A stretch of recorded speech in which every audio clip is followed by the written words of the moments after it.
Get this, adults with financial literacy skills have 82% more wealth than those who don't. From swimming lessons to piano classes, us parents invest in so many things to enrich our kids' lives. But are we investing in their future financial success? With Greenlight, you can teach your kids financial literacy skills like earning, saving, and investing. And this investment costs less than that after-school treat. Start prioritizing their financial education and future today with a risk-free trial at greenlight.com/Wondery. Greenlight.com/Wondery. This is a mini meditation guided by Bombas. Repeat after me. I'm comfy. I'm cozy. I have 0 blisters on my toes. And that's because I wear Bombas, the softest socks, underwear, and t-shirts that give back. One purchased equals one donated. Now go to bombas.com/Wondery and use code WONDERY for 20% off your first purchase. That's BOMBAS.com/Wondery and use code WONDERY at checkout. The Prosecutors Podcast is brought to you by Progressive. Progressive helps you compare direct auto rates from a variety of companies so you can find a great one, even if it's not with them. Quote today at Progressive.com to find a rate that works with your budget. Progressive Casualty Insurance Company and Affiliates. Comparison rates not available in all states or situations. In 1973, the New York City Police Department created a hostage negotiation team. He's not up against the gun. He's up against the man's mind. When you're defusing a human bomb, it's the same as when you're taking apart a real bomb. If you skip a step, it's going to blow up right in your face. Talk to Me tells the high-stakes true story of the world's first hostage negotiation team. It changed policing forever. Talk to Me.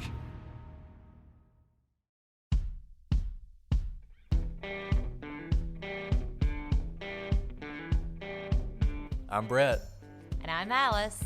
And we are the Prosecutors.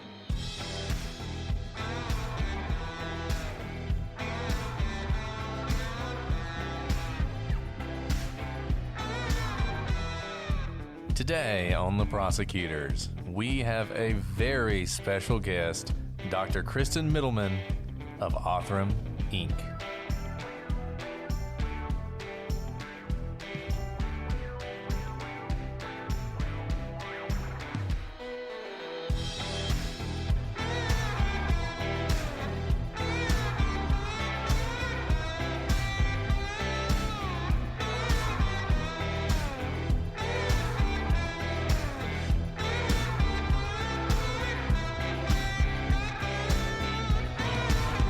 Hello, everybody, and welcome to this episode of The Prosecutors. I'm Brett, and I'm joined, as always, by my inquisitive co-host, Alice.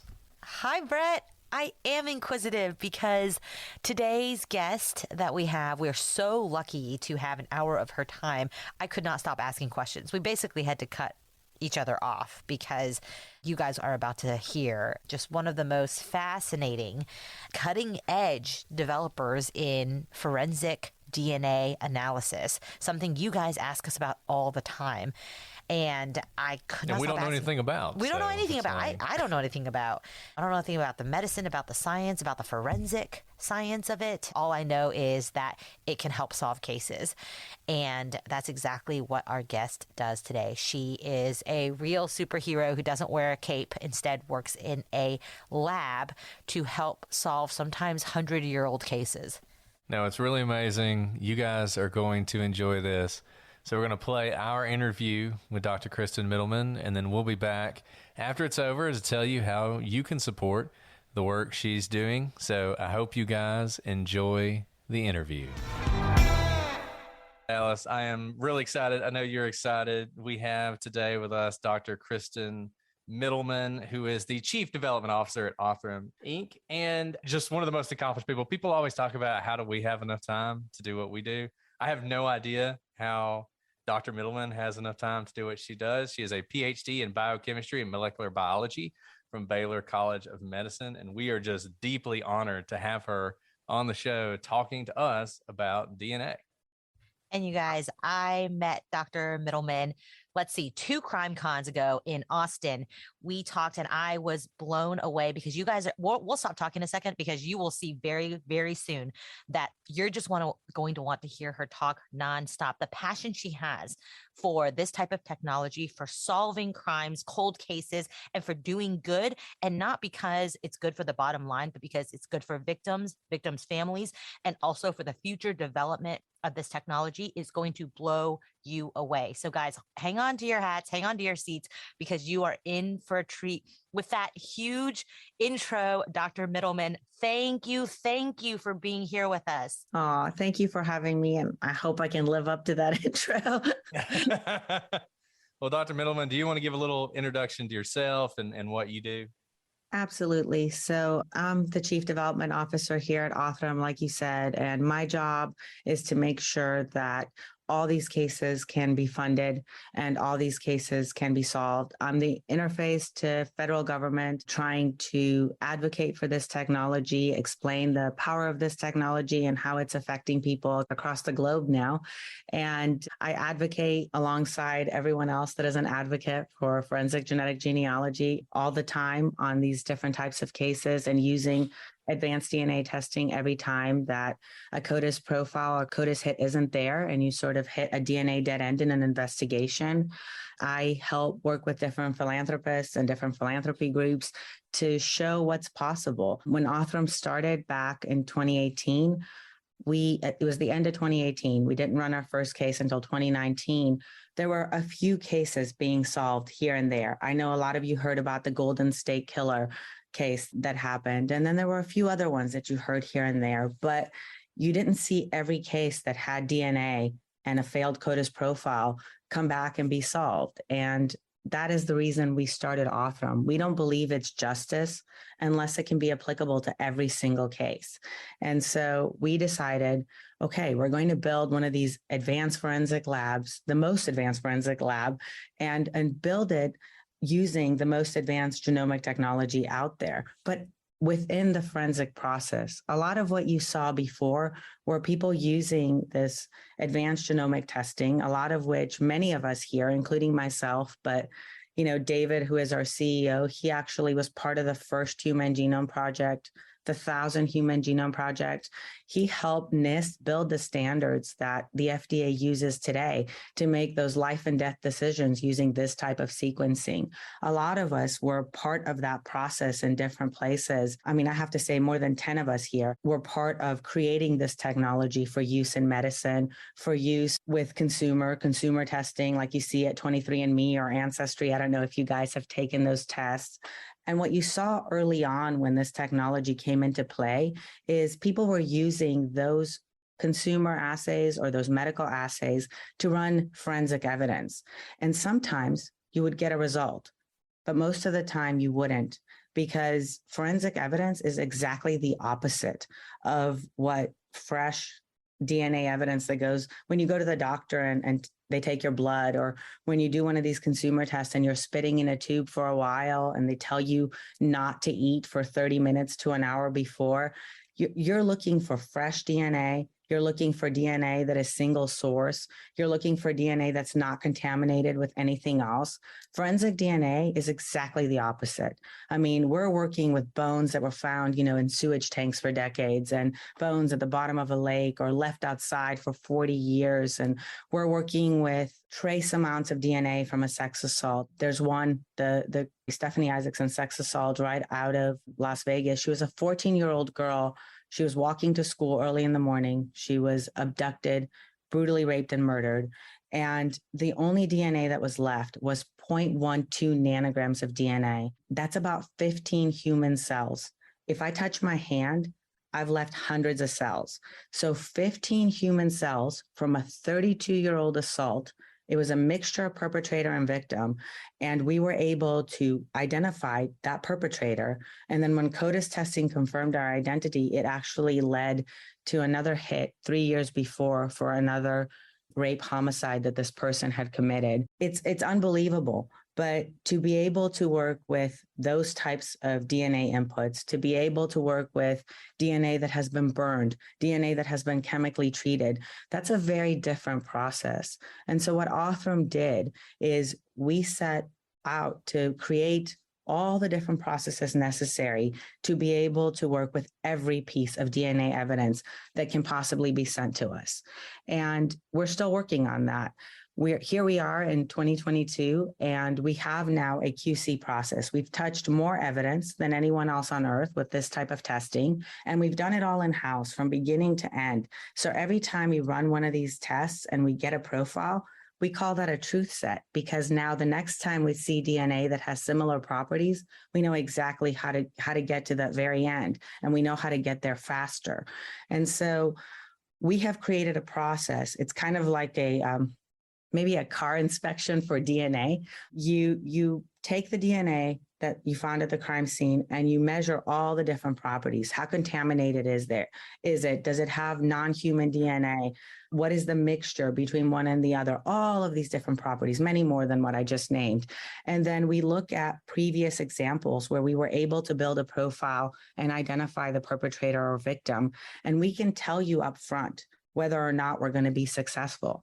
And if we don't think we are, if we're not 100% certain that we've done this before, at this point we pause and we tell the investigators that we're not willing to consume the evidence or their budget, because we are going to do more R&D on those types of samples with non-forensic evidence and then go back and work that case again. We've done this time and time again. There's cases we put on hold on 2019, 2020 that we've gone back to and solved now. But I think people don't understand. You'll hear out there, how is Othram solving so many cases? How is Othram so successful? That's because we're not running every case.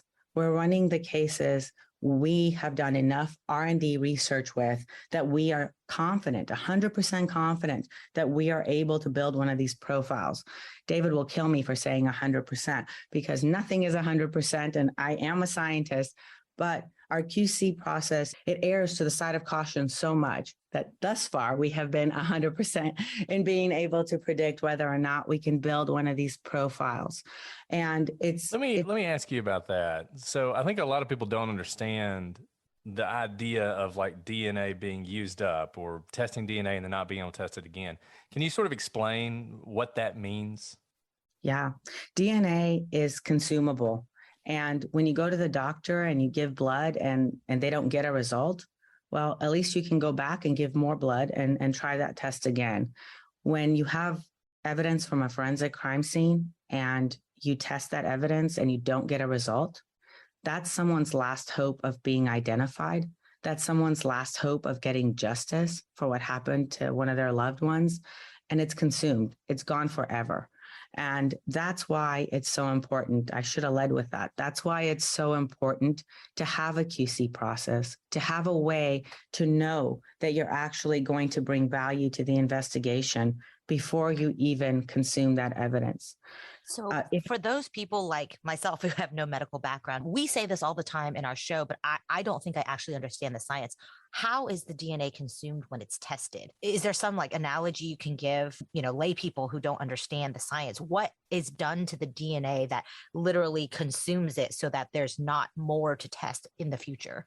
Yeah, so sequencing DNA, you're looking at letter by letter by letter by letter in order to be able to figure out what that sequence is in comparison to, anyone else's DNA, or when you upload it to the database to find those matches. And when you're looking at these letters, the letters are pulled apart and then they're gone. They're gone forever. You can't put that sequence back together. So unfortunately, there's no retesting. Once you've labeled the DNA and you put it through a sequencer, it's destroyed. And I feel that many people feel like, well, I helped solve 5 or 6 or 10 or 20 cases using these medical assays. So therefore, that's super beneficial to society because these cases now have answers. But unfortunately, 200 or 1,000 cases were run by those assays, and most of them didn't have an answer. And that's unacceptable. When you go to the doctor and the doctor treats you with something, that's because there's an expectation that that treatment is going to make you better or it could potentially help you. And there should be an expectation when you're running these forensic tests that you're actually going to bring value to the investigation. And unfortunately, that's not the case most of the time. Prior to us being in this field, people were perfectly fine saying, well, the DNA failed. There was no result. And it was causing law enforcement not to trust the process, to feel like, why would I spend my money on that if most of the time I'm not going to get a result? And honestly, we would feel the same. If you went to the doctor and asked for a cholesterol test and it took 100 times to go get a cholesterol test to get an answer, you probably wouldn't go 100 times. You would say, well, that doesn't seem worth it to me. And so this is what's happening. But again, without being able to ever go back and solve that case. And every case has someone out there that needs to know that answer. Someone out there that has been for decades waiting to find out what happened. And it should be unacceptable to consume that evidence unless you've truly built a process that is robust, reliable, and scalable. And that's what we set out to do. And I think that's what we're showing we can do now. When we first started back in 2019, we solved a few cases the first year, maybe less than 5. I can't even remember what we announced. And then the second year we announced I don't know, a handful again, maybe less than 10. And then the third year, we started announcing more and more and more. And you can see now, 2022, we're announcing cases every single week, sometimes multiple cases a day. We announced 3 cases yesterday. And I know we're returning leads for, 5, 6, 7 cases every single day back to the investigators. So a year from now, or a year and a half from now, however long it takes to prosecute all these cases and confirm results, you guys are going to start hearing of cases solving, multiple cases announcing every day. And I think that it truly shows that this technology has the power to clear these backlogs. It's not something that can only be used here and there. It is something that is robust and can be used for all these cases. I think yesterday's examples are perfect because this was one agency out of Arkansas. They gave us 3 cases. It was the first 3 cases they ever gave Othram. They decided they'll give us 3, hoping that some of them, at least 1 or 2, would work out. We were able to take the DNA, go through QC, build these profiles, and then we started solving the cases so quickly that they didn't even have time to do individual announcements, and they ended up binning them together and doing one big press conference. And that's to show these are 3 completely different crimes, completely different circumstances, completely different pieces of evidence. They look different in QC as far as how the DNA looks, yet we were able to very quickly, robustly through our system, come to answers and help their families figure out what happened to their loved ones. And now there's investigations as to who committed these crimes. For one of them, they already know. They had a perpetrator that had admitted to killing a Donna earlier on while he was in prison. And then the family immediately said that that was her boyfriend at the time. And they put 2 and 2 together. And so now that investigation is going that direction. For the other case, there were 2 women that drove away with the young man that we identified, and people had seen them together at the end. And now there's an investigation as to what had happened. When you don't know someone's identity, there's very little hope that you're going to figure out what happened to them unless someone comes forward and says, I saw this crime. And once you figure out who someone is, you can piece back together the last few weeks of their lives, and you can start to figure out what happened, who they saw, where they were going. And now there's an investigation as to what happened. Most of our unidentified remain cases end up being an active investigation, and a lot of them solve as to who actually committed that crime against them. The Prosecutors is brought to you by Progressive Insurance. Let's face it, sometimes multitasking can be overwhelming. Like when your favorite podcast is playing and the person next to you is talking and your car fan is blasting, all while you're trying to find the perfect parking spot. But then again, sometimes multitasking is easy, like quoting with Progressive Insurance. They do the hard work of comparing rates so you can find a great rate that works for you, even if it's not with them. Give their nifty comparison tool a try, and you might just find getting the rate and coverage you deserve is easy. All you need to do is visit Progressive's website to get a quote with all the coverages you want, like comprehensive and collision coverage or personal injury protection. Then you'll see Progressive's direct rate, and their tool will provide options from other companies all lined up and ready to compare. So it's simple to choose the rate and coverages you like. Press play on comparing auto rates. Quote at progressive.com to join the over 27 million drivers who trust Progressive. Progressive Casualty Insurance Company and Affiliates. Comparison rates not available in all states or situations. Prices vary based on how you buy. Alice, I'm trying to lose some weight. I'm doing the keto thing, and that means I'm buying a lot of meat. And I went down to the local butcher's just down the street, and the prices were insane. And that's why I am so thankful for ButcherBox. ButcherBox has tons of options and deals to compare, and you can find a deal that works for you. ButcherBox takes the guesswork out of finding high-quality meat and seafood you can trust. And you can get just what you want delivered right to your doorstep with free shipping for the continental U.S. and no surprise fees. Choose from a variety of box plan options, from curated to customized, and change your plan whenever you want. Brett, this time of year, we just have a lot of visitors at our house, out-of-town guests, friends coming over for get-togethers during the holiday season. And I've been able to pull out my ButcherBox meat on a moment's notice to make a delicious meal for our guests. And everyone just raves about the taste. It's so good. And really the best part for me as a busy working mom is getting these amazing cuts of meat delivered right to my door. And you can enjoy a range of high-quality cuts that are hard to come by at the grocery store at an amazing value. And you also get recipe inspirations, guides, tips, and hacks so you can cook up mouth-watering meals. This Black Friday, ButcherBox is offering our listeners one of their best steak deals. Get 2 10-ounce ribeyes free in every box for a whole year when you join, plus an additional $10 off. Sign up today at butcherbox.com/prosecute and use code PROSECUTE. That's free ribeyes for a year, plus $10 off at butcherbox.com/prosecute with code PROSECUTE.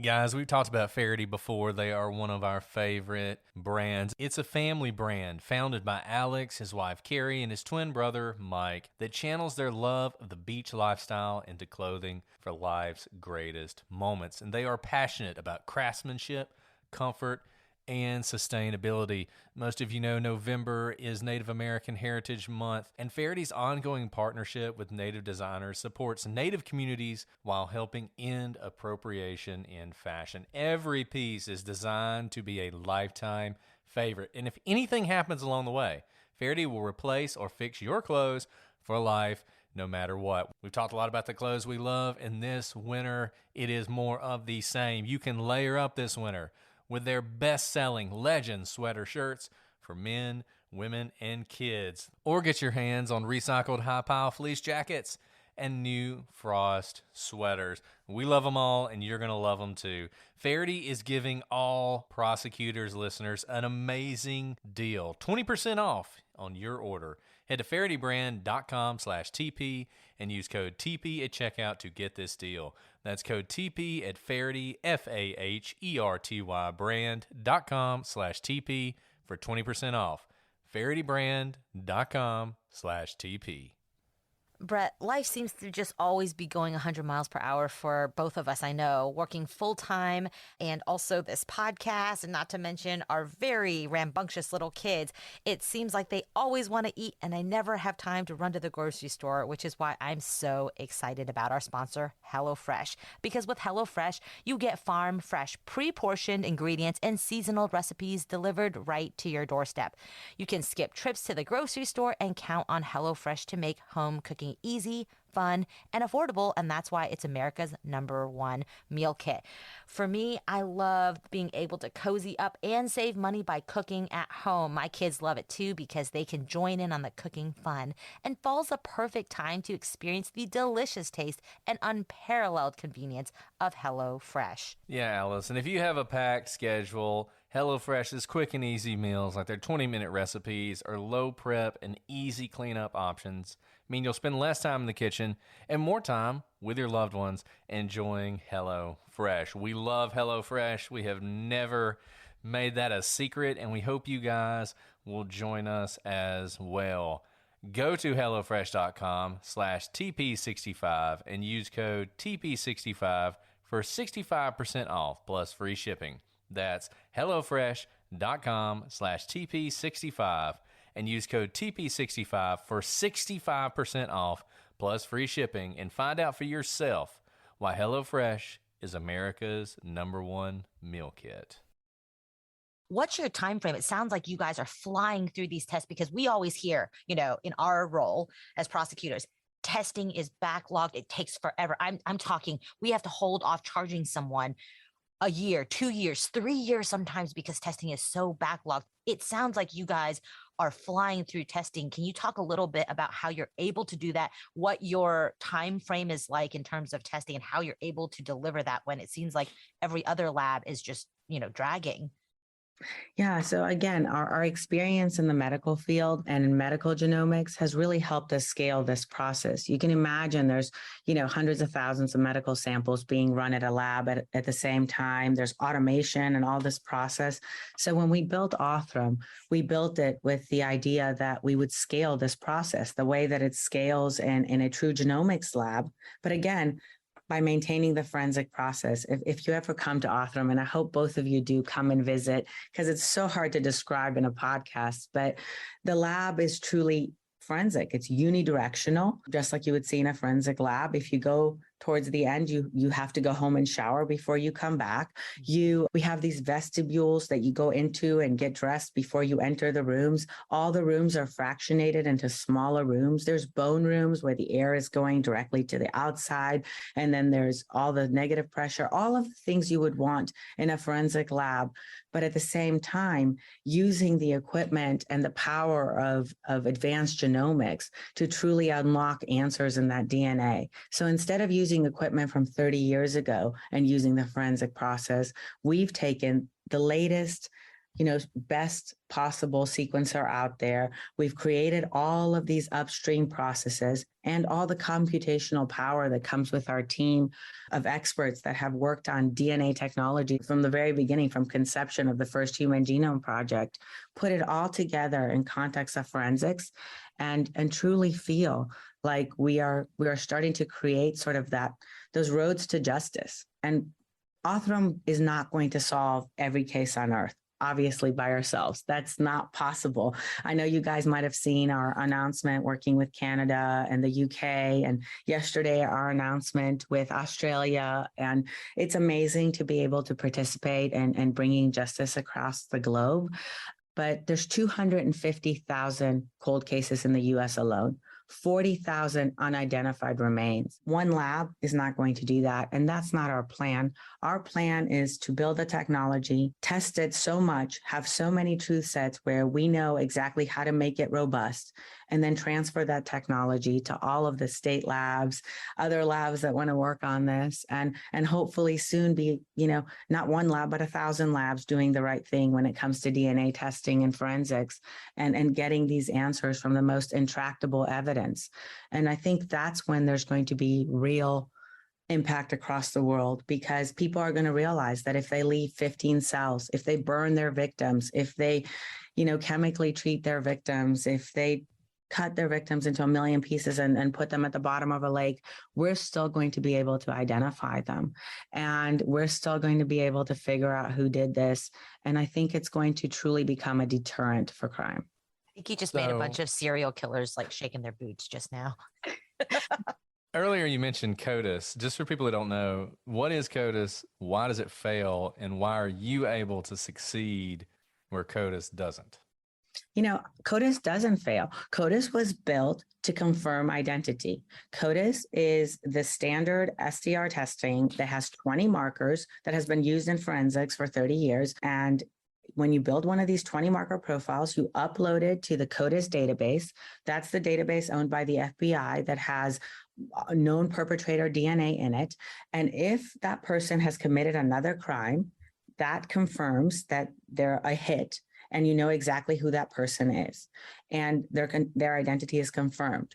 Unfortunately, when you're trying to identify a victim, just like we spoke of a second ago, their DNA is probably not going to be in CODIS because they're probably not a known perpetrator. And so when you put on that 20 marker profile, you don't get a hit. And so you have a DNA dead end. And what we've done is we've built technology where you can infer identity. So after that CODIS test doesn't have a match for a perpetrator or a victim, Othram technology can be used. And what we do is a little bit different. We are looking at building a profile that has hundreds and hundreds of thousands of markers. And we're taking these profiles that have hundreds and hundreds of thousands of markers, and we're uploading them to genealogical databases consented for law enforcement use. And then because we have so many markers, we're able to catch really distant relationships, distant familial relationships. So not a one-to-one match, not a parent-child relationship, but a relationship that is maybe a fifth cousin or a fourth cousin or a third cousin. And so you're looking at all these different matches because we're all related in some way, right? In any given region, at any given time, there are only so many people that were the ancestors of that region. And so you see all of these supporting matches pop up, and they're not your relatives that come to Thanksgiving usually. And then you're able to figure out how far your unidentified person is from this piece and this piece and this piece. And you can finally piece them exactly where they belong in a family tree. Then we take those results, we go back to the law enforcement agency, and we say, look, we believe that they belong here in this generation of this family tree. So there are 2 or 3 brothers or whatever the situation may be that are likely candidates to be your unidentified remains, whether perpetrator or victim. And then they go back into their investigation. And if it's an unidentified person, a victim, they call the family and they say, is there someone missing? Usually that phone call ends really well and they say, yes, there is. And then they say, will you donate your DNA so that we can do a comparison? They go down to the station, donate their DNA. We do a 1-to-1 comparison and the relationship is confirmed. As far as a perpetrator, it's very different. And you guys know this more than me, but they take our investigative lead and they continue to investigate with that context. And they then make sure that it makes sense that these people, were they in the area at the time of the crime? Does that make sense? Maybe did they own the weapon that was used during the crime? Maybe is there, all of these other things they could have thought. Is there a witness that might have put them at the crime scene? There's a million things they look at. And then they make a decision on whether or not to collect DNA, or do they have enough information to get a warrant to collect DNA from that person? And when they do, then there's the 1-to-1 match. And CODIS testing is always used to confirm Othram's result. That's something that's very important to note. Like I said, all of these cases have already been CODIS tested. So the CODIS test is there. And so that identity can be confirmed with a CODIS test and not just our test. And CODIS testing has gone to court many, many times. And so the CODIS test anchors our investigation. And usually that's suffice in court. Obviously, that's not always the case. You guys know we ended up going to court for the Carla Walker trial here in Texas because Texas is a show me all state. And so they wanted everybody to show the process. We were able to go be part of the Daubert hearing, testify in front of the jury, and our part of the investigation was found admissible. And when that happened, Glenn McCurley actually changed his plea from not guilty to guilty, admitted to the crime. He even had the murder weapon still in his ceiling and belongings from Carla and a whole bunch of other stuff. And at that point, the rest is history. You mentioned earlier the DNA services that agree to allow you to use this. Do most of them agree to allow you to use their databases, or is it sort of something you have to fight about? Oh, the consented databases. When I said that there are 3 databases right now that are consented for law enforcement use. Ours is only for law enforcement use. There's nothing that you can come to Othram for other than to identify a perpetrator or a victim. So there's no reason you would ever enter your DNA into DNA Solves except for to help a law enforcement investigation. And then there are 2 other databases, GenMatch and Family Tree DNA, that have had their customers consent into law enforcement use. So the big ones, Ancestry and 23andMe, did they not consent? Nope. I assume that would be really valuable if they did consent at some point. Now, the more profiles, the easier the genealogy part of this becomes. But the truth is, you can see we are able to identify most people through genealogy with what's in the databases today. And so because there's so many markers, you don't need close relationships like I told you. So you only need a very small part of the population in order to be able to find some of those matches and be able to work back the genealogy. I mean, I would love to live in a world where we upload the profile and we hit to a brother or, a first cousin every single time. And so, the more profiles that are in there, the easier it makes that part of the job. But the databases are not the limit to this technology right now. I think where most people are failing is actually being able to read that intractable DNA evidence. So since you started in 2018 until now, just to give us a view into how quickly you guys have innovated, can you tell us about a technology that you've developed since you started in 2018 and some of the kind of looking at the horizon, what you have yet to come? Because you guys are already on the cutting edge, but I know that you guys are constantly innovating as well. Sure. One of the things that we saw a lot in the very beginning were there was no evidence left except for evidence that was formaldehyde fixed and paraffin embedded in these FFPE blocks, as you hear during an autopsy. Treating DNA with formaldehyde actually cross-links the DNA. And so you can imagine when you break those cross-link bonds, it would be very hard to read those regions. And so that's something we would say failed QC initially because we had not done enough of that work to know whether or not we could build one of these profiles. So we did a lot of R&D and we started to see that we could do this with non-forensic evidence. And then when we realized that we could, we started to test it with cases. And the Walker County Jane Doe or Sherry Ann Jarvis was the first case that we ran from an FFPE block. And we were able to identify her and give her family the closure that they very much needed. And it meant the world to us because that was something that was previously intractable in the field. Now we run FFPE cases all the time. Burnt remains are very similar. We continue to work with mixtures. When you have multiple perpetrators and very difficult mixtures, that's something that you often see that we're continuing to do R&D on. What we do is when we stop a case at QC, we bin it to a category of why we stopped it. What was it that we thought was too much or too difficult to work with? And then we create mock evidence that looks like what the most we have in our backlog is. And we figure out the process. People often say, oh, Othram is a for-profit lab. And, you could have a nonprofit do this and you could have this and you could have that. We are a for-profit lab because we needed to raise funding in order to be able to do all this R&D, in order to be able to create the technology to truly make a difference and not just use existing technology over and over again and hope that we were working with a case that would result in a profile. That's the difference. And the mentality, I know you've met me and you know my passion and drive and you know my why as to why I do this, but it's not just mine. Every single person that works here, I think there's still like 6 or 7 people at work and it's 9 p.m. and we all got here at 8 this morning. And that's how it is every day. And no one has to sit here and work. We have an unlimited paid time off policy and no one takes time off because we don't have to monitor anyone. When you're able to truly make this kind of impact, when you're sitting here every day, dedicating your life and meeting law enforcement agents that have worked on a case for 62 years, and they tell you that they've waited 62 years. It was a 93-year-old law enforcement agent that had found the body of a 9-year-old girl that had been brutally raped and murdered.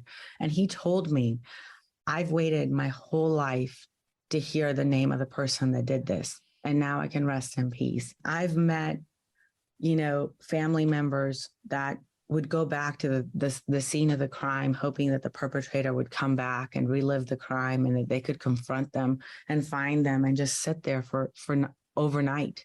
It's just unreal what you meet and what you hear, and it changes you and it makes you realize that the impact is so much greater than just helping solve one case. And I think if we're successful at what we're doing, we're going to show the world that there's a robust and predictable way to do DNA testing for forensics, just like there's a robust and predictable way to do DNA testing for medicine. And it shouldn't be a different process. It shouldn't be one that's less important or less predictable. This is someone's body part. This is someone's last hope for justice, like I said earlier, and it's unacceptable to use it as an experiment to see whether or not you can actually solve the case. Forensic DNA testing shouldn't be an experimental process. It should be something that is standard, that is something that is done correctly the very, very first time. And I hope that we build this process, and I hope that we disseminate it across the world, and I hope people improve on it. And I hope one day we live in a world where perpetrators are caught the first time they commit a crime, and there are no more cold cases. No one has to wait 60 years to find out what happened to their loved one, or 20, or even 2. You've talked a lot about the testing and sort of the technology you guys have developed to test, but I'm also interested in the collection of DNA. You talked about collecting DNA in really difficult circumstances. Just sort of walk us through how, particularly when you're looking for a perpetrator. I mean, I guess if you have an unknown victim, there's a body, but if you're looking for a perpetrator, how do you collect the DNA? How do you find the DNA in the first place? I mean, very sort of basic things that people might not understand. DNA is more robust than people think, and the process is more robust. This little case that I told you about right now, that 9-year-old little girl was Candy Rogers out of Spokane, Washington, and she was raped and murdered in 1959. And so you can imagine back then, the detectives that collected the evidence from the crime scene had no idea what DNA was, whether DNA would ever be used in a criminal investigation, how to collect DNA, had no training on any of this. But they were able to take the evidence from the crime scene and save it and store it in a way that the crime lab for the state was able to extract DNA and then send it to Othram so that we could see whether or not we can build one of these profiles. And we did. And I see this time and time again. We're working cases, and most of our cases way predate the 1990s when CODIS testing and DNA testing started becoming a standard in forensics. But yet we're still getting these profiles, and we're still able to get these answers. Are there better ways to store DNA? Of course. Are there better ways to collect DNA? Of course. And most law enforcement agents are trained on how to collect DNA from a crime scene, how to store it, what to do with it. When we get DNA, we work current cases as well. When we get DNA from a current case or an old case, we store it exactly the way that it was initially kept by the law enforcement agency. That way, the DNA does not have to go through a shock or a change. Oftentimes, if you just keep it the same, that allows you to be able to maintain more of the structure of the DNA when you're reading through it. But it's not impossible. I mean, we've worked with bones from 1881. It was a homicide victim found outside of a barn from 1881, and we were able to identify her. So you can imagine, I mean, that DNA was exposed to everything for, a really, really long time. And so if you can do that, you can probably work with most pieces of DNA. So that's really special that you're getting to work with kind of people's last hope, centuries old DNA. How do people bring things to you? Is it coming just from law enforcement? Is it coming from, law enforcement has closed it and family members, have kept something and they want you to do it? How does it come to you? How does someone get you an 1800s, bone?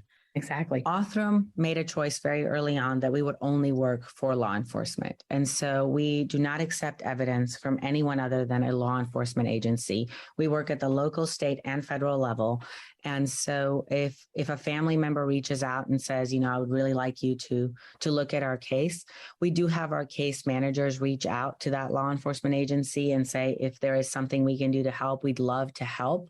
But it would have to be the law enforcement agency that consents to the testing and gives us the piece of evidence.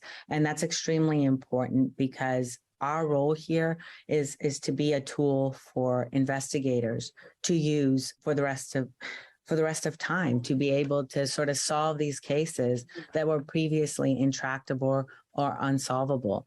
And unfortunately, this type of technology is very new and people don't know the power of it. And it should be used under the guidelines of the 2019 interim DOJ policy. And when you have people that are not law enforcement agencies that haven't been trained on what those guidelines are, they may send you a piece of evidence that you shouldn't have sequenced. So in order to prevent that from happening, we only work with law enforcement. And as prosecutors, we appreciate that, actually. Yeah. We Of talk about course. this all. Yeah, we talk about this all the time. Where even the most well-meaning lay people, especially if they're close to the case, can actually hamper an investigation rather than help it, despite the best intentions. So I think that's a very respectable position that you guys take, and it sounds like you have way more work than your lab could do even. Can you talk a little bit about the different kinds of DNA? I mean, we hear about touch DNA and semen and blood and bones and everything else. And some, people kind of think touch DNA is not as good or whatever. I mean, how does all that work? Absolutely. So we can work from touch DNA, we can work from semen DNA, we can work from bodily fluids, anything, and on bones, anything that is found at a crime scene. That said, we do not work on any piece of DNA before we meet with the law enforcement agency and make sure that they believe this is a probative piece of DNA. Touch DNA, that's really hard to, I mean, you guys are prosecutors, that's really hard to go to court with, right? You could have touched somebody and not been the perpetrator of that crime. Maybe they just bought this shirt at the, grocery store. And so that wouldn't be a probative piece of evidence, or maybe it would, but that's not a decision for Othram to make. And so every time there's a piece of DNA, especially if it's a criminal case, we actually involve everyone that has a stake in this process. And so we involve the prosecutors, and we let the prosecutors decide if we were able to build a profile. And that's sort of how we start the conversation. If we were able to build a profile from this piece of evidence, is that something that you could take to court? And if the answer is no, then we don't build a profile from that evidence. And, sometimes there's evidence that comes to us in a criminal case that wasn't good enough for SCR testing, but would potentially be good enough for our type of DNA testing. Right now, SCRs have to sort of bookend our investigation in order for it to go to court, because this process is so new. There are really no standards. There's no accreditation for what we do. I know there's people out there screaming accreditation. There is no accreditation for whole genome sequencing and forensics. I am 1,000% sure of that. We are working on that process, but it's going to take some time. And so do you work those cases? That's the prosecutor's call. Can you take that to court? Are you willing to take that to court? And that's totally not our call. It's the same with the investigator on a case. They pick the piece of evidence that they think we should be sequencing, and we sequence that piece of evidence. That's another reason we only work with law enforcement, because they're able to make those decisions. They're able to know what they need in their investigation, and the prosecutors are able to know what they need to be able to do their part. So sort of on the opposite side of that, I'm always surprised. Alice and I have had stuff tested for DNA all the time that we are 100% sure should have DNA on it, but then it comes back as not having it. Is that... For example, guns. Like guns, really all hard the time. for us to get DNA off guns. Obviously, you probably know what a gun looks like. It's not smooth. So, can you tell us a little of what, or we know that the perpetrator was in this car, and somehow, like, is it just that our investigators are really bad at collecting DNA? And the answer could be yes. I don't know. But sometimes I'm just shocked. I'm like, how? How is this possible? The video shows him like licking the gun, like there's nothing. So, obviously I'm not there when they're collecting that DNA, so I can't comment on what happened, but I can tell you that we have worked with pieces of DNA evidence that have gone to other labs. In fact, there's a case that is going to announce really shortly, and I looked at this report yesterday, and this other lab worked with 2 femur bones and 7 teeth, and they extracted from each one of these remains, and they got 0 DNA, 0, over and over again. And so it just, the case became a failed case. These bones are not good enough, or they don't have any DNA anymore. And that was the report. And law enforcement uploads these failed reports to our system because we say, give us any lab reports you have on this DNA. And so sometimes they just come up. The exact same evidence came to our lab, and our scientists extracted only from 1 tooth. From that 1 tooth, they were able to get 1.01 nanograms of DNA. Othram needs about 0.1 nanogram to build a profile. So we could have probably run 10 tests out of that 1 tooth. Same piece of evidence, same time frame, in a couple of weeks of it failing the other lab, and it worked. And so, Is there a difference in how you extract DNA? of course. And so it may not even be the collection. It may just be the extraction process. And I think, people don't value that enough. People look at the end of these investigations and it's the genealogy that's, going through these records and working through these family trees. And that's a really difficult job and a really difficult task to figure out those relationships. And so they call it forensic genetic genealogy. And people think it's this genealogy that's solving all of these cases. But the truth is the genealogy is impossible if you don't have a good profile. It's absolutely, if you have no profile because you can't get DNA because you don't have all of these processes up front in the lab, then obviously that's not going to work. And if you have a profile that has, multiple people in it or contamination or something else, other kind of DNA, then you end up having a whole bunch of matches and you're working this genealogy forever and you're not getting an answer, right? And so this is a two-part process, and the name is not making that clear to the lay audience or maybe even to investigators. This is a two-part process, and you have to be able to get DNA, and you have to make that DNA look, even though it's so messed up, you have to make it look like a profile that came out of someone's mouth today, so you can upload it and compare it to all these other profiles that did come out of someone's mouth that are in this and in these databases and make real comparisons. And that's hard to do. And that takes a lot of science, and that takes a lot of understanding of what DNA does and how it works and the properties that it has. And not everyone can do this. And that's the part of the process that has been missing. And that's the part of the process that, we didn't invent genealogy. We absolutely started fixing the front end part of the process. Previously, a lot of people would get these difficult to read profiles. They wouldn't upload because they didn't have enough markers. They couldn't do something. And people would use computational science to infer. And then they would upload. And I've seen reports where they came to the wrong answer. No, it's not this person. But then when we built the profile and we uploaded it to the database and did the one-to-one comparison, it was that person. Because you're not looking at like math problem to fill in the blanks. You're literally making apples to oranges into apples to apples, right? Yes. I'm looking oh my gosh, that's brilliant. Letters of DNA. And you know what? In the case I just spoke of is the Little Miss Nobody case, Sharon Gallegos. They had deemed it was not her. And then it was a match. And so you're a prosecutor. You're going to love this. Our report isn't a whole bunch of language about all the genealogy. Our report, when we confirm these results, is a visual representation of every single one of the chromosomes to whatever you're comparing to that known. And it shows you the matches, and it shows you the matches perfectly. And you can see that we've taken bones that no one could work with. No one could even get DNA from. And then it's matching perfectly in all these regions, every single letter. So that just shows you that we were able to put that DNA sequence back together to make it look like the known in that database. And that's certainty. That's knowing that you built a profile that gives you an answer.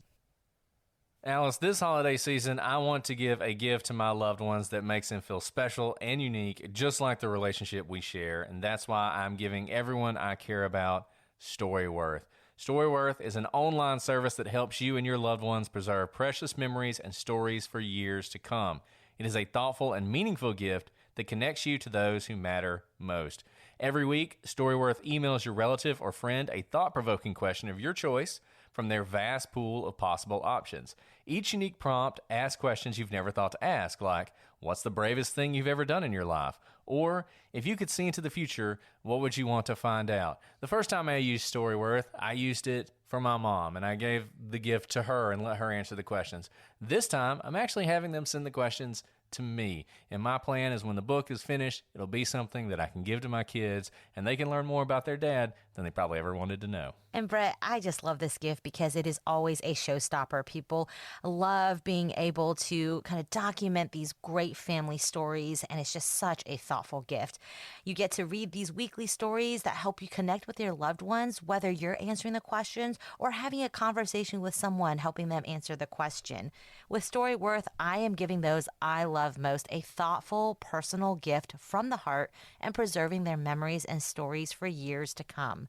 Go to storyworth.com/TP and save $10 on your first purchase. That's storyworth.com/TP to save $10 on your first purchase.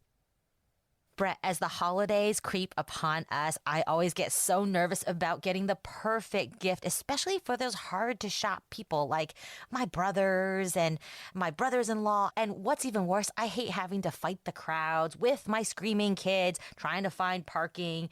Blah, blah, blah. The list goes on. But right now, you can shop early, skip the stress, and snag some of the best deals of the season on something everyone will love. Premium audio products from Raycon. When you're looking for a gift everyone needs or a stocking stuffer that's not a candle for once, Raycons are the way to go. Their wireless earbuds, headphones, and speakers offer premium sound, useful features, and almost custom comfortable fit, and up to 54 hours of battery life. And as the person gifting them, you've got to love that they start at half the price of other premium audio brands. Plus, Raycon makes it easy with holiday gift guides for everyone in your life, like your parents, your coworkers, Brett, your podcast co-host. They really give you lists that knock out all of these at once, and you get 30% off by shopping Raycon's holiday bundles. Alice, everyone needs a pair of Raycons in their ears, whether it's for listening to music, taking work calls, or blasting a workout playlist. You really can use them all day, no matter what it is you are doing. Raycons are sleek and stylish, and they come in a range of colors to match everyone's style. You can find Raycon in stores now like Kohl's or Walmart, but let me tell you, you're always going to get the best deal when you use our special link, buyraycon.com/prosecutors. And the Raycon website also offers buy now, pay later options. So right now, go to buyraycon.com/prosecutors and use code EARLYBF to get 20% off site-wide. That's 20% off of any Raycon product, which almost never happens. Or save even bigger and get 30% off Raycon's exclusive holiday bundles. That's code EARLYBF at buyraycon.com/prosecutors for 20% off your Raycon purchase. buyraycon.com/prosecutors. We've got a very different kind of sponsor for this episode, The Jordan Harbinger Show, which is a podcast you really should be listening to. And I know that every day somebody tells you that you just have to listen to some podcast, and you nod and say sure, and then you never listen to it. Guys, don't let this happen here. Jordan's show, which Apple named one of its best of 2018, is aimed at making you a better informed, more critical thinker so you can get a sense of how the world actually works and come to your own conclusions about what's happening, even inside your own brain. Each episode is a conversation with a different fascinating guest, and when I say there's something for everyone here, I really mean it. I think you guys will love the True Crime Starter Pack. I've talked about this before, but have y'all listened? You can learn about the secret life of an American art forger and also Freeway Rick Ross, Life in the Crack Lane, just to name a few of the fascinating episodes. And Alice, look guys, if y'all aren't listening to this show, we've been talking about it for a while. You need to give it a chance. I promise you, you will enjoy it. We really enjoy this show, and we think you will as well. So I want you to search for The Jordan Harbinger Show. That's HARB as in boy, IN as in Nancy, GER on Apple Podcast, Spotify, or wherever you listen to podcasts. You know exactly how to talk to me and what gets me excited. And the reason I think this will resonate with our listeners, the reason that's so exciting, and you are right, that excites me as a lawyer, as a prosecutor, is because we say this all the time. You can't prosecute a case based on bad actions in the past or statistics. Most children are killed by their parents. That could be the case. That could be the statistic, but we don't know that for this case. And what you're saying is you're not filling in the blanks with like statistically, this could be what is inferred. You're saying I'm looking at the actual chromosomes, the DNA we have here and showing you match for match. And that's like incredible evidence to have. And it's even better than that. We've been the positions. And so we call it skyline. It looks like a little skyline of chromosomes. You can see every chromosome on this one page. It gives you every explanation on the bottom. You can see whether it's a homozygous match, heterozygous match, or no match across the entire chromosome region. And because it's been together like that, you can't ever infer someone's identity. So you're protecting the person's privacy 100%. So you can really just put it in the court report like this and never worry about it at all. You have And to redact it. honestly, that's what's necessary. Yes, we built a lot of DNA technology, a lot of computational technology. There's so much more that's necessary. How do you give something to a prosecutor that they can take to court? And it's just very clear, very easy to understand, protects people's privacy. It's easy to show. Anyone can understand it. That's necessary. It's been totally missing. How do you create one of these reports for an unidentified remains that can't get a STR test because those bones have been, so degraded, so messed up, but that the medical examiner can look and say, this is without a doubt this person, I can issue a death certificate. We've gotten there. We're learning the process with you guys, right? I mean, we understood medicine and DNA. We had no idea what forensics needed. We had no idea what you guys wanted to take to court. Now we have a really great idea. And the same way with what investigators need to see.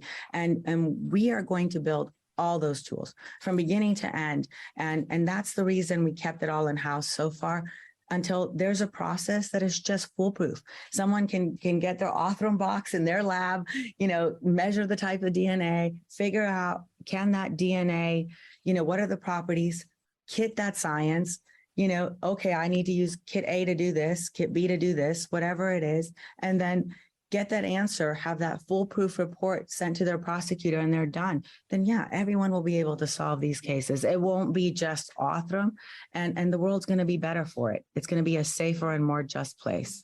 I told you guys she was going to change the world. I know. I love how excited you are about this. I love how excited Alice gets. This is so cool. I told you this was the coolest thing. This is cool. Well, look, I don't want to keep you all night, and you've already given us a ton of your time. I do have another question, though, sort of. What is the biggest misconception people have about DNA? People think DNA is magic. We get that a lot. We hear, people say all the time, test the evidence. And hopefully after listening to you describe why sometimes you don't need to test the evidence, they understand that better. But what do you think is the biggest misconception? I think the biggest misconception now is I'm going to buy this sequence machine that Othram has, and I'm going to do the exact same thing tomorrow. Well, that's like buying me the best oven out there, the top of the line best oven. And I'm going to tell you that I'm going to be the next best chef. I promise you I'm going to burn the cookies probably twice as fast because that oven is powerful. It's ridiculous. And it's happening all across our globe. And people are hoping they're going to get the same result. And it's just unreasonable because it is not about pressing a button. DNA is not something you can just put into something and it works and it gives you a sequence. I wish it was. But DNA differs from sample to sample. And you need to be able to create those truth sets. You need to be able to look at those properties, actually assess what's happening. In fact, many people that have this machine don't even know if they have human DNA at the time they throw it on there. They're not even measuring that. They're just measuring DNA. And so it's totally unreasonable to think that that's the way it's going to work. DNA isn't something that, medical testing is because the DNA is single source and we're asking for a very, very specific thing when the doctor takes your blood or when you're spitting in this tube. They make medical testing very robust, right? And so you're looking for a high throughput process, something that can be done quickly. Forensic DNA testing cannot be done in that kind of manner. Every single sample is different. People really need to understand that, and they need to know that every single sample has to be treated as a one and not a whole. It doesn't matter if it's a sex assault and this is another 10 sex assaults. They're not the same. It's like when you said, people say most children are murdered by their parents. Sure, so maybe most sex assaults have a single perpetrator, but that doesn't mean all sex assaults have a single perpetrator, and you may have more mixtures in there, right? You need to measure all of that. You need to measure whether it's a 50-50 mixture or a 10-90 mixture. Every piece of information changes what you do with that piece of evidence. People need to know that, because just consuming evidence because you want to solve a case and get on a podcast or get on TV is not helping the world get better. If you're doctors have to list their statistics. What are your statistics for curing cancer? What are your statistics for being a fertility doctor? How many cases are you running versus how many cases are you solving? You don't have to say it publicly yet. I'm trying in the federal government. You don't have to list it publicly yet. But for anyone that's listening, you know, if you're running a lot more cases than you're solving, rethink your process. Change it. By the way, I think you just like convinced a bunch of people to go to medical school because of your passion for this. And Brett got one last question. I have one question that also touches upon what you just said, that with forensics DNA testing, you don't have the single source. You don't have this like in a lab, clean, really easy peasy. What are all these other doctors doing? Because that's just too easy. Here's the question for you. And I'm interested from a prosecutor perspective too. What kind of degradation to DNA, bones, what have you, is the most difficult to use in forensic science? Is it burning? Is it age? Is it chemicals? You know, what have you found? And your answer might be, I can, figure it all out. But what's the most difficult? I mean, I don't know that I can figure it all out. We're really trying really hard to try to get to as much types of evidence as possible. We are degradation insensitive when it comes to age of bones at this time. So that's something that we have been able to work out. Heating up DNA is something that is really devastating to the DNA. We have identified burnt remains, but it's more difficult for sure. Chemically treating DNA, it depends on how you chemically treat it. I think there's solutions to all of these problems. I think a lot of them require R&D. Again, it's a case-by-case basis, but I would say chemical treatment would be the hardest. Heat is really bad. I mean, a lot of people ask, can you take cremains and figure out the DNA? That's an R&D in our lab, right? So there's a question there. Who knows? I can't tell you that I can do that 100% of the time, right? So I wouldn't run that case. And so there's definitely things that we can still improve on. And there's going to be things that people way past my lifetime can continue to improve on with DNA testing. But now that there is, I mean, I think when we started, people thought Othram is just like every other lab. They're just going to solve a few cases this year and that's that. I think we've shown that that's not the case. I think we've shown that, no, we're not going to solve a few cases. We're going to solve all the cases one by one, and it just takes time. But we're going to clear entire backlogs. And there's no, I mean, you've gone onto DNA Solves. You can see the biogeographical identities. You can see the differences in those things. And we're going to make as many cases as we can tractable. And so there's proof now, and I think it's valid proof that we're doing something very different and something that works and is more predictable than what was being done before. Now that we have that proof in the world, let's figure out how to all work together and disseminate it to everyone so that everyone is doing something different and better. And so that we can live in a place where I don't have to worry about walking outside because people are going to be too scared to attack me. So I said that was my last question, but I'm going to ask one more. How many cases have you guys solved, and what can our listeners do to support the work that you're doing? We've worked way over 1,000 investigations at this point and returned investigative leads. There's over 100 and something cases that are publicly announced that you guys can find out on the internet. It takes time to announce these cases. Some won't announce because the agency went through court and didn't want to say what technology they used. This is very new, and people choose to do what they want to do. We only announce if law enforcement decides to announce the case. And so you see a lot more of the unidentified remains being identified than you see the criminal cases that are going to court, and that's okay with us. What can you do to help me? DNA Solves is my world. If you go to dnasolves.com, that we have the stories of the cases that we solved. You can share those stories. People don't know what's possible and what's different. Find one that speaks to you and share it in your social media. We have stories of cases that don't have funding. If you feel compelled to or touched by the story, even $1 helps. Every dollar on DNA Solves goes towards the reagents necessary to test that case. There's no one at Othram getting a salary from it. It doesn't pay for anything here. It really is the reagents to test that case so that we can give those people closure. So if you can, help with that. And then the third thing you can do is you can add your DNA to DNA Solves. If you do that, then you'll help us solve the next cold case. That was awesome. Thank you so much for giving us tangible ways to help you guys, because I'm going on DNA Solves as soon as we get off this Mhm. call. And I hope that all of our listeners will as well, because the work that you're doing, I think everyone from the last hour of hearing you talk about it should be excited and invigorated, because you guys are in it for the right reasons. The R&D you guys are doing is bar none, and it's still needed. As far as you've come, I know there's so much more to come. So thank you for doing that. I mean, it's God's work. And I see people in your office are still there, and it is late now. It is so late. And I know you guys are there because of the passion for bringing answers to victims and victims' families. So thank you so much for giving your time to us and our listeners, so we better understand and can be more, so we can be ambassadors for you guys as well in the true crime world, and hopefully in the actual prosecution world. You know, it means the world to me, because what we do is important. Yes, we understand DNA and we can help with that portion, but we're terrible at marketing. We announce ourselves, but we can't disseminate the message. We don't have the audience that you have. We don't have the real life experience as a prosecutor that you have. And spreading this message and being an advocate is equally important into actually being able to make impact and change. And thank you for that. Well, thank you so much, and I hope we get to talk to you again in the future. I can't wait to see you again, maybe at the next Crime Con. And, as Alice said, look, guys, it's 9:30 at night, and y'all can't see this, but everybody's still at work. So these are some dedicated people. Do what you can to help them. But thank you so much again for appearing on our show, and good luck on everything that you're doing. Thank you so much, guys. Well, Alice, that was amazing. It really was. I learned so much. I hope all of you did as well.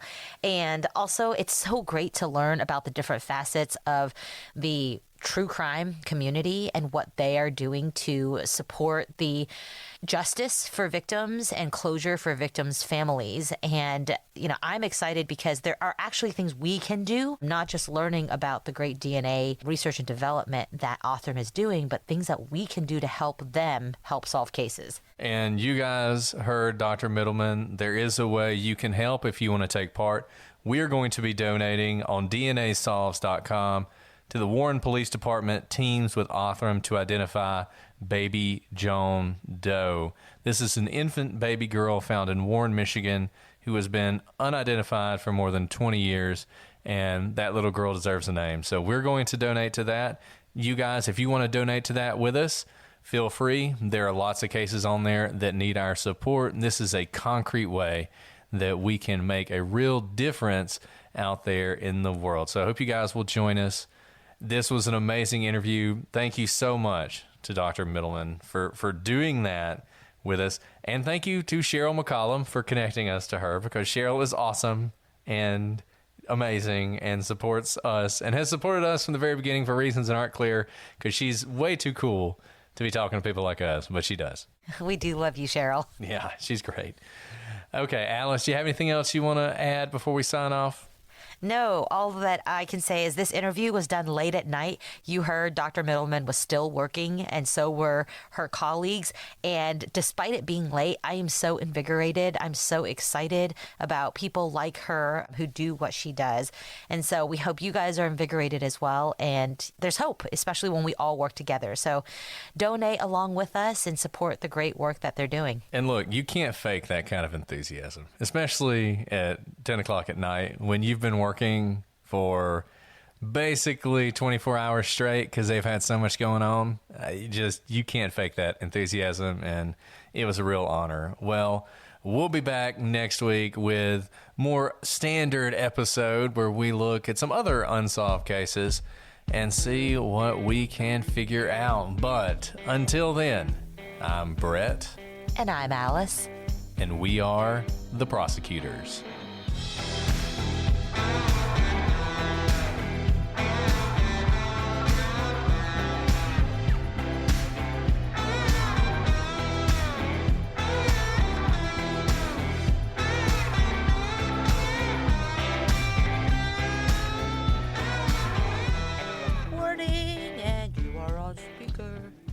Testing. Did you like how musical that was? That was. I just did a dance interlude while he was trying to work. Nice. Just because I wanted to get distract work him. done. He was like, "What are you doing?" I was like, "I'm dancing." Yeah, there you go. It's like Salome. It's like 10 p.m. Why not? Why not? We made popcorn tonight, and it's just like so delicious.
That was great. Great job. You did fantastic. She's really cool. She's like so smart.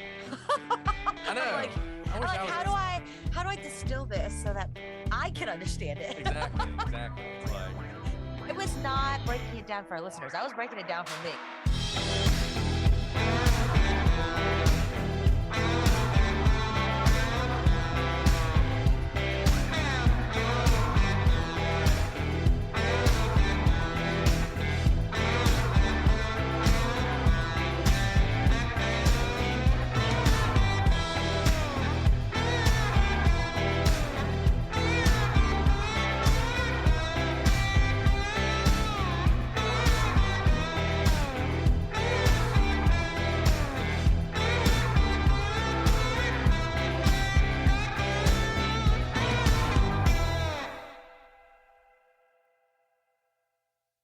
All month long on Pluto TV, stream the biggest Tyler Perry movies free. Watch your favorites like Medea's Witness Protection and Medea's Big Happy Family. Join Tyler Perry as he goes on a couples retreat with Sharon Leal in Why Did I Get Married? Or Idris Elba and Gabrielle Union in the Tyler Perry directed film Daddy's Little Girls. Plus, Pluto TV has hundreds of channels with thousands more movies and TV shows. Available on live and on demand. Download the free Pluto TV app on all your favorite devices and start streaming now. Pluto TV. Drop in, watch free.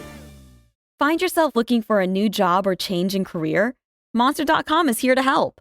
We are not only here to bring you job postings, but also AI interview prep and salary tools, expert career advice, and top-notch resume services. We've got everything you need to land your perfect job fit.